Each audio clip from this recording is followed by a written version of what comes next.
টাকার বিনিময়ে প্রবাসীদের সাথে ইমোতে কাজ করত নূপুর আক্তার নামের এই মেয়ে।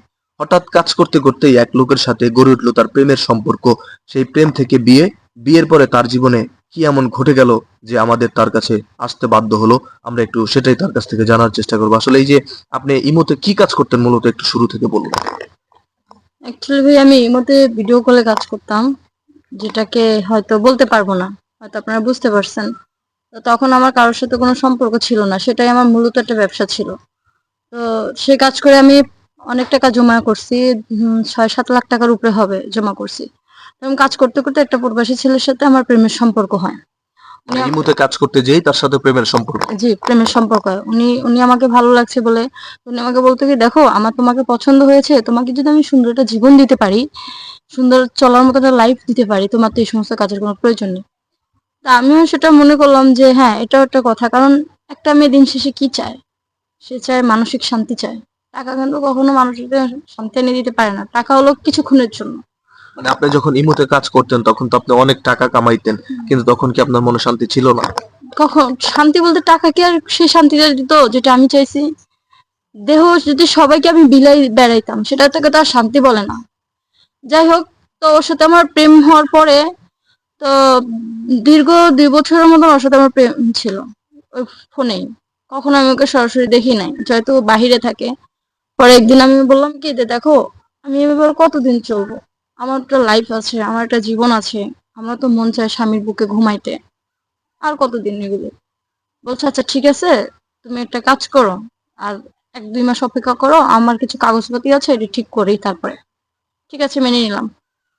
প্রায় ২ মাস পর আমাকে বলে কি যে, দেখো নূপুর, আমার যে কাগজপত্র যেগুলো ঠিক করবো, একটু পুলিশের ঝামেলা হয়েছে। আমি কি হয়েছে? কয় মানে কাগজে কি যেন একটা আসে, আমি ওগুলো আবার বুঝি না। বলছে এটার জন্য টাকা খরচ করতে হবে। তো এই মুহূর্তে আমার কাছে এত টাকা নাই।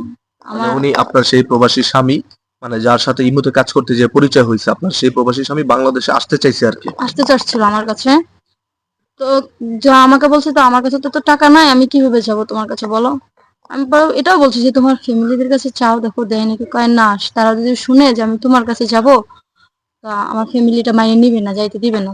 তো বরং তুমি আমাকে কিছু টাকা দাও, আমি বাংলাদেশে এসে আমি তোমাকে দিয়ে দেবো। আর যেহেতু সে আমার ভালোবাসার একটা মানুষ, তার তখন সাথে কি আপনারা বিয়ে করেছিলেন? বিয়ের পরের ঘটনা হ্যাঁ, এটা? বিয়ের পরে, কারণ ভিডিও কলে বিয়ে হয়েছিল আমাদের, তারপর থেকে আমি বলছি ঠিক আছে। বিয়ের আগে তার সাথে কি পরিমাণ কাজ করছেন আসলে ইমোতে? বিয়ের আগে যেভাবে স্বামী স্ত্রী করে না মানে সেভাবে। কতদিন করেছিলেন? ২ বছর যেহেতু সে বাহিরে, ২ বছর তো হয়েছেই। মানে একদিন না হলেও ২ দিন হয়েছে, ২ দিন আচ্ছা, না হলে তারপরে ৩ দিন আস্তে আস্তে হয়েছে। তার সাথে প্রেমের সম্পর্ক করে এবং প্রেম থেকে বিয়ে। প্রেম থেকে আচ্ছা বিয়ে, বিয়ে থেকে এই সমস্ত ঘটনা। আচ্ছা আচ্ছা, তারপর? তারপর ওকে আমি, আমার কাছে যে টাকা ছিল সব তো আর ওকে দিতে পারিনি। আজকে ২ লাখ, আজকে ৫০,০০০, কালকে ৩০,০০০, এরকম করতে করতে টোটালি সব নেওয়া শেষ। এখন আমার কাছে যেটা আছে এটা মনে করেন চলার মতনও নাই। পরে এক সময় ও টাকা পয়সা নেওয়ার পরে আমার সাথে ঠিক ৭ দিন আমার সাথে যোগাযোগ করছে। তারপর আমি যখন বললাম যে দেখো এখনো কি ঠিক হয় নাই, হ্যাঁ আমি তোমাকে বিকেলে সন্ধ্যায় জানাচ্ছি। সন্ধ্যায় আমি ওকে ফোন দিই, ফোন সুইচ অফ। লাইনে কল দিই, লাইনে নাই, লাইন থেকে বের হয়ে গেছে। মোট কত টাকার মতো দিয়েছিলেন আপনার সেই প্রবাসী স্বামীকে? আমার কাছে ক্যাশ ছিল ৭ লাখ। ৭ লাখ থেকে সে অলরেডি আমার কাছে ৬ লাখ টাকা নিয়ে শেষ।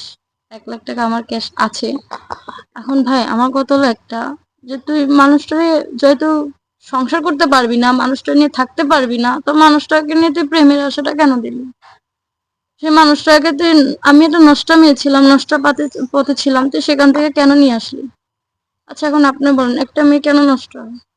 একটা পুরুষের কারণে একটা মেয়ে নষ্ট হয়, নাহলে একটা মেয়ে নষ্ট হয় না। এই যে আমাকে যে খারাপ পথ থেকে নিয়ে আসে, যে ভালো পথে নিয়েছিল, আবার তো সেই খারাপ পথে আমাকে ছেড়ে চলে গেল। আচ্ছা, মূলত আপনার কি মনে হয় যে উনার চিন্তা ভাবনাটাই ছিল এরকম যে আপনার সাথে একটা প্রেমের সম্পর্ক করে আপনার কাছ থেকে টাকা আত্মসাৎ এক্স্যাক্টলি, করা? এক্স্যাক্টলি এটাই চিন্তা ভাবনা ছিল। যদি এটা না থাকতো তাহলে ও আমার সাথে এরকম বেইমানিটা কিভাবে করলো? আমি তো এটা মানতে পারতেছি না। আমার তো কষ্ট হইতেছে মানতে, কারণ এটা আমার দেহ দেখানো টাকা ছিল। আমার প্রচুর কষ্টের টাকা ছিল। টাকাটা কোনো সাবজেক্ট না, টাকা হয়তো আমি আবার কামাইতে পারবো, কিন্তু কষ্ট হলো একটা, যে মানুষটাকে তুই ভালো করলে সে মানুষটাকে কেন মাঝপথে ছেড়ে গেলি? যাই হোক দর্শক, আপনারা দেখতেই পারছেন এই ইমোতে কাজ করা এই বোনটির দুঃখ। আসলে আমাদের সমাজে এরকম অনেক ছেলে মানুষ আছে যারা খারাপ মেয়েদেরকে ভালো করার স্বপ্ন দেখিয়ে তাদের কাছ থেকে টাকা পয়সা আত্মসাৎ করে আবার তাদেরকে মাঝপথে এনে ছেড়ে দেয়, যেটা তার অভিযোগ।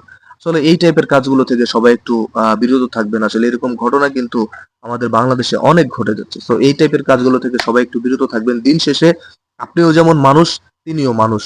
সে হোক খারাপ মেয়ে, পতিতালয়ের মেয়ে, কিন্তু সেও কিন্তু একজন মানুষ। এই মেয়েটি ভালো হবে বিধায় কিন্তু সেই প্রবাসী ছেলেকে বিয়ে করেছে ফোনের মাধ্যমে, প্রায় 6 লক্ষ টাকার মতো পাঠিয়েছে।